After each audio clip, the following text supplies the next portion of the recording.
So you're trying out Twilight Princess No Logic Randomizer and you thought, hey, I wonder if I can get any other checks with the items that I have. Well, good news for you. Here is my guide on 5 easy tricks to help you get the most out of your No Logic seed.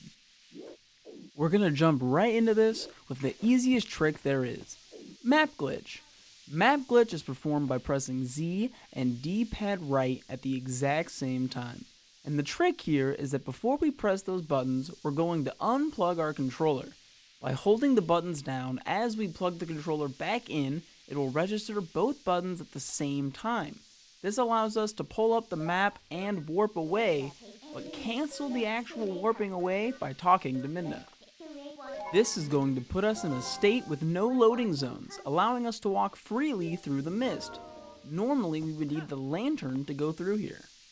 This is going to allow you to get all of the checks in the mist area. However, due to loading zones being disabled, we can still not get the checks over here. There's a trick that would let you come over here and get the one chest in here, but the other one would still require the lantern, so I'll go over that a different day. Something to keep in mind is the side effects of this trick, which I will demonstrate here. If this happens to you, just go ahead and save and quit. Everything will be fine. You'll just fall infinitely into the void. It's fine. It's fine. Map glitch can also be used here at Snow Peak to get rid of the need for the scent, allowing you to climb up this mountain with ease. Those are the 2 main uses for map glitch, but due to its simplicity, I wanted to make sure I included it in this video. Moving on to the second trick of this video, we're going to go over how to do City in the Sky fan skip.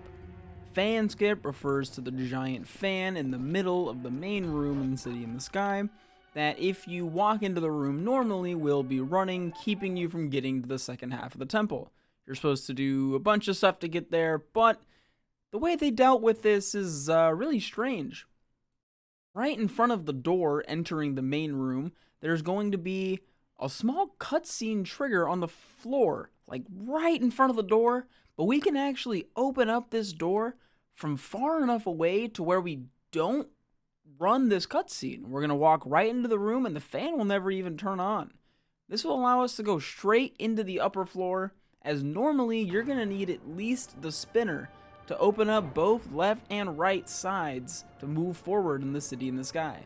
This opens up the entire second half of City in the Sky, as long as you still have the claw shot, which is needed to get in the temple anyways, so normally you have it. The way this trick is performed is, like I said earlier, we're going to open the door from just far enough away as Wolf Link so that we can open up the door without starting the cutscene. I use this little rupee symbol. The corner upper part of it is where I'm going to try and stand as Human Link before I transform and open the door. You can also just slowly wiggle yourself closer, whichever one you're more comfortable with. The trick is rather forgiving, so don't stress it too much.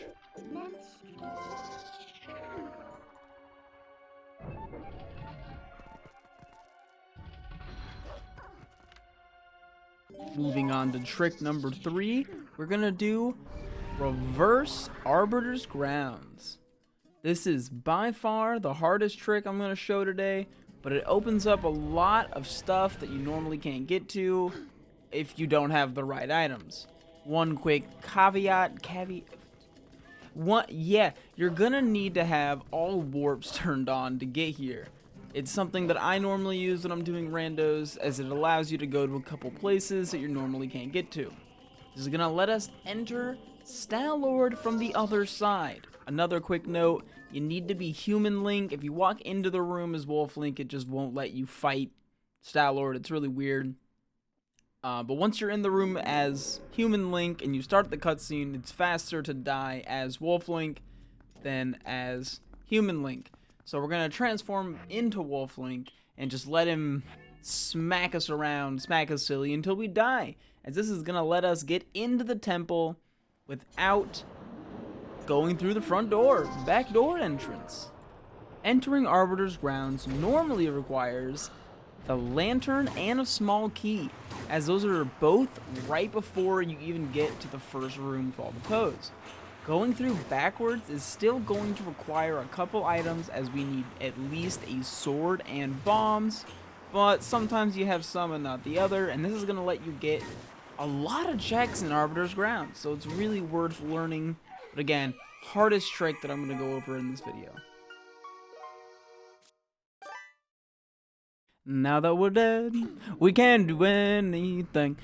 But on a more serious note, if you're new to this, you're going to want to get some hearts. Here are the 2 skulls that always will have hearts every time that you fail, because it takes damage to attempt this every single time. Once we're healed, what we're going to want to do is jump off this ledge and go over here to this little corner ledge looking thing. And we're going to scoot on up to the side, and we're going to take out a bomb. This is the part where I said we need a bomb and a sword. Once we're in the spot, we're going to see up and line ourselves up so we're just looking to the left. So we're barely looking off. Once we're here, we're going to pull out a bomb and we're going to wait for the 4th red flash. On the 4th red flash, we're going to start holding forward, drop just a tad, press B to pull out our sword and drop the bomb, and then a little bit after that, do a jump slash. This will cause the bomb to blow us up, boosting us over the wall, giving us access to the entirety of Arbiter's grounds, keys allowing.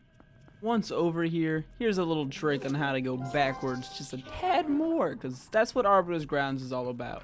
Just transform into wolf and B attack your way across the sand up to the boss key. Big key. Same shit. Now for my next trick, I'm going to make Iza's bomb bag disappear. So what we're gonna do is we're gonna steal Iza's bomb bag. I wanted to show you that you can do this trick with absolutely nothing, so long as you're on the Twilight Princess randomizer, because this is specific to the randomizer, at least this method, but luckily for us, this method is also easier. Long story short, we're going to use the fact that you can instantly transform into a wolf with R plus Y. Make sure you press them both at the same time. I usually like to hold R and then press Y.